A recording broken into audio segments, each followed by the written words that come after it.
Right, so what's the point of this activity in the handout? The point of this activity really is to help you to realize how a wave is formed by multiple particles, how the oscillating force or disturbance is oscillating the first particle, and how it drags along kind of the other particles to transmit energy from the left to the right. Right, so if you've gotten this, you have gotten a whole bunch of actually displacement distance graphs already. And what I hope that you would have caught from that is that a displacement distance graph is basically a picture, like a snapshot or a picture of all the particles in the graph at a particular point of time. Right? So in this case, I'm just looking at t equals to 12 on page 6. This is at t equals to 12. Right? It has the graph itself gives us no information of how it's changing over time, so to speak. Right? What it does show is each particle's position along the distance. So if this was a marshmallow wave machine, it is like just taking a photo in the middle of a wave, right? And where each particle is along a distance, right? So as you go, so the next graph t equals to 13, this is its next position. It shows again just a picture of all the particles in its position, right? So a displacement distance graph.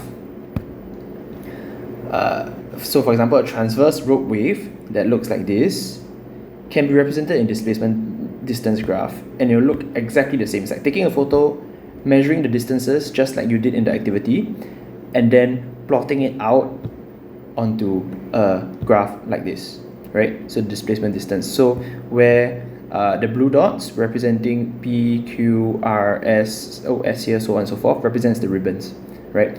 It's exactly the same, it's just a photo. All right, and of course the arrows here shows the position that the particle is moving in. All right, yep.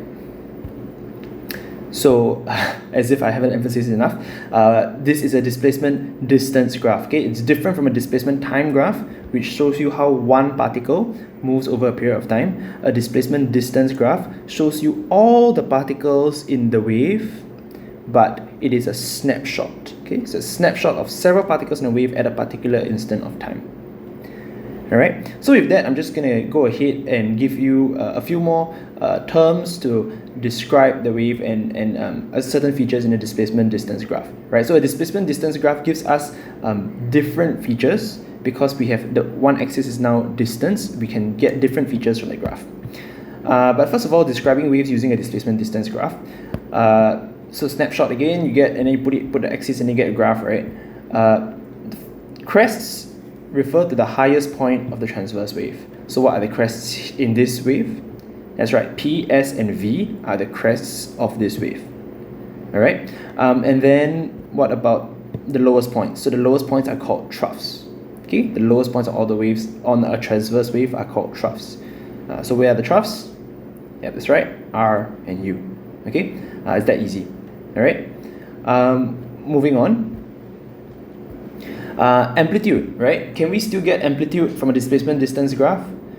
Well, the y-axis is still displacement, right? Okay, I should probably put a graph here instead. But anyway, the y-axis is still displacement. So even though the x-axis has changed, the y-axis is still displacement. I still get the maximum possible displacement from a point from its rest position, right?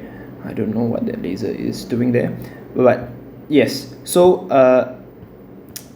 yeah, so the maximum possible displacement is still from the rest position to here, and of course it works both ways. Both the height of the crest and the depth of the trough gives me the amplitude. All right, so this is exactly the same as the displacement distance graph. Both graphs, the y-axis is displacement, so both graphs I can get the amplitude. It is the distance from the rest position to the highest point, distance from rest position to the highest point. All right, the next few properties are going to be unique to displacement distance graph. So I'm going to stop this video here and you can move on to the next section.